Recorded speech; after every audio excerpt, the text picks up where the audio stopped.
Bonjour, nous sommes avec le docteur Patrick de Rotten, généraliste FMH, et nous allons aborder le thème du diabète. Donc, docteur, quelle est la relation entre le diabète et l'AVC?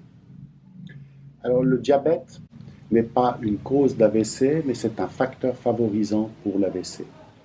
Donc c'est une maladie qui, avec d'autres cofacteurs, tels que l'hypertension artérielle, le tabagisme, l'obésité ou la sédentarité, favorise le développement de maladies au niveau des artères.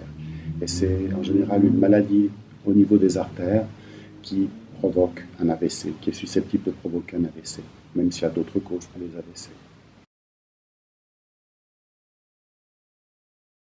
Alors déjà, dépister les facteurs de risque, parce qu'un diabète, s'il n'est pas très important, il est asymptomatique, donc on ne va pas le déceler. Il n'y a personne comme patient qui va venir nous dire spontanément qu'il pense avoir un diabète. C'est rare, sauf quand c'est un diabète aigu, ça touche en général les jeunes gens. Le diabète de l'âge dit mûr est un diabète qui se développe très progressivement et donc qui est très insidieux. Les complications du diabète interviennent des années, voire des dizaines d'années plus tard. Donc c'est une bombe à retardement. Le contrôle de taux de sucre, la glycémie, c'est un contrôle que l'on fait de routine, au même titre que d'autres contrôles comme le cholestérol ou la tension artérielle. Donc ça, ce sont des rôles dévolus aux médecins, tout au moins jusqu'à maintenant.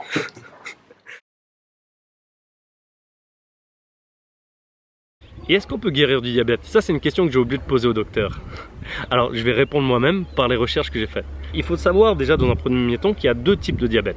Le diabète de type 1, c'est une absence de sécrétion d'insuline par le pancréas, et il y a le diabète de type 2. Et ça, c'est une mauvaise utilisation de l'insuline par les cellules de l'organisme. Le diabète de type 2, aussi appelé le diabète de la maturité, parce qu'il arrive en fait à partir de 50 ans. Et il est dû au mode de vie qu'on a eu durant toute sa vie. Avant de parler de guérison, on va parler de rémission. La rémission, c'est quoi? C'est lorsque tu vas faire des tests sanguins, ton niveau de glycémie est en fait normal. Alors comment on arrive à être en rémission? Comme pour avoir cette maladie, il a fallu du temps, il va falloir changer ton mode de vie. Il va falloir faire, dans un premier temps, attention à l'alimentation, ça c'est la base. Ensuite, il va falloir perdre du poids, soit par une opération chirurgicale ou par le sport. Et pourquoi le sport c'est si important ça? C'est parce que les muscles jouent un rôle essentiel dans le contrôle du taux de sucre dans le sang, ainsi que dans le fonctionnement du foie et du pancréas. Il va falloir faire une grande activité physique, travailler le cardio, 4 à 5 heures par semaine, et si tu arrives à compléter ça par de la musculation, c'est top.